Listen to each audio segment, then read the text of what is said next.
ਯਾਰ ਨਾ ਗੱਲ ਤੁਹਾਨੂੰ ਇਹ ਦੱਸਣੀ ਸੀ ਵੀ ਅੱਜ ਨਾ ਹਾਲਾਤ ਇਹ ਬਣੇ ਨੇ। ਅਸੀਂ ਨਾ ਨਿੱਕਿਆਂ ਹੁੰਦਿਆਂ ਇੱਕ ਮਿਸਾਲ ਸੁਣਦੇ ਹੁੰਦੇ ਸੀ ਵੀ ਜਾਂ ਟਾਂਡਿਆਂ ਵਾਲੀ ਕੋਨੀ ਤੇ ਜਾਂ ਭਾਂਡਿਆਂ ਵਾਲੀ ਕੋਨੀ। ਤੇ ਲੇਕਿਨ ਅਸੀਂ ਸੋਚਣਾ ਵੀ ਇਹ ਪਤਾ ਨਹੀਂ ਕਿਹੜੀ ਗੱਲ ਏ।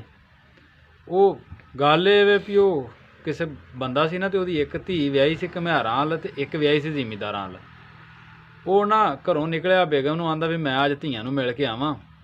ਜਦੋਂ ਗਿਆ ਨਾ, ਜਿਹੜੀ ਵਿਆਹੀ ਸੀ ਜ਼ਿਮੀਂਦਾਰਾਂ ਵੱਲ ਜੱਟਾਂ ਵੱਲ, ਉਹਦੇ ਕੋਲ ਗਿਆ, ਉਹਨੂੰ ਮਿਲਿਆ ਗਿਲਿਆ ਤੇ ਉਹਨੇ ਆਖਿਆ ਅੱਬਾ ਦੁਆ ਕਰੀ ਬਾਰਿਸ਼ ਪੈ ਜੇ, ਸਾਡੀ ਤੇ ਫਸਲ ਬੜੀ ਸੁੱਕਣ ਡਈ ਏ।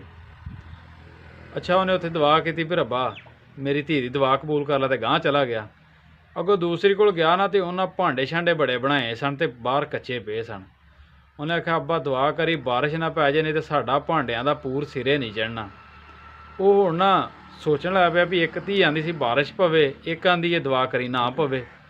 ਜਦੋਂ ਉਹ ਘਰ ਆਇਆ ਨਾ ਵਾਪਸ, ਤੇ ਉਹਦੀ ਬੇਗਮ ਆਣ ਕੇ ਪੁੱਛਦੀ ਵੀ ਸੁਣਾ ਧੀਆਂ ਦੇ ਕੀ ਹਾਲਾਤ ਨੇ। ਉਹਨੇ ਆਖਿਆ ਵੀ ਦੋਵਾਂ 'ਚ ਇੱਕ ਕੋ ਨਹੀਂ ਸਮਝ ਲੈ। ਉਹਨੇ ਆਖਿਆ ਵੀ ਉਹ ਕਿਵੇਂ? ਉਹਨੇ ਆਖਿਆ ਵੀ ਜਾਂ ਟਾਂਡਿਆਂ ਵਾਲੀ ਕੋਨੀ ਤੇ ਜਾਂ ਭਾਂਡਿਆਂ ਵਾਲੀ ਕੋਨੀ। ਜੇ ਬਾਰਿਸ਼ ਪੈ ਗਈ ਤੇ ਘੜਿਆਂ ਵਾਲੀ ਦਾ ਨੁਕਸਾਨ ਹੀ, ਨਾ ਪਈ ਤੇ ਵਾਹੀ ਵਾਲੇ ਦਾ ਨੁਕਸਾਨ ਹੀ। ਅੱਜ ਹਾਲਾਤ ਇਹ ਹੀ ਬਣੇ ਨਹੀਂ। ਜੇ ਤੇ ਵਾਹੀ ਵੱਲ ਵੇਖੋ ਤੇ ਜਿਵੇਂ ਦਾ ਮੌਸਮ ਬਣਿਆ ਵੀ ਠੀਕ ਹੈ, ਬਿਲਕੁਲ ਬੜਾ ਪਿਆਰਾ ਹੈ। ਤੇ ਜੇ ਡੰਗਰਾਂ ਵੱਲ ਵੇਖੋ ਨਾ, ਤੇ ਯਕੀਨ ਕਰਕੇ ਜਾਣਿਆ ਵੀ ਬੜਾ ਨੁਕਸਾਨ ਹੈ ਡੰਗਰਾਂ ਦਾ। ਠਾਂ 'ਚ ਠਰਦੇ ਨੇ ਪਏ, ਪੱਠੇ ਵੱਢਣੇ ਔਖੇ ਹੋਏ ਪਏ ਜੇ ਸਾਨੂੰ।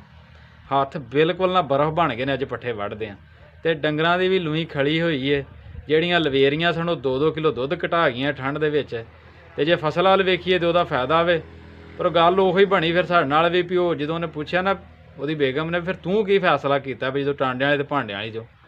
ਉਹਨੇ ਆਖਿਆ ਮੈਂ ਫਿਰ ਇਹੀ ਸੋਚਿਆ ਵੀ ਜੋ ਅੱਲਾ ਕਰੇ। ਅਸੀਂ ਵੀ ਹੁਣ ਇਸੇ ਗੱਲ 'ਤੇ ਹੀ ਆ ਵੀ ਜੋ ਅੱਲਾ ਕਰੇ ਉਹ ਹੀ ਬਿਹਤਰ ਹੈ।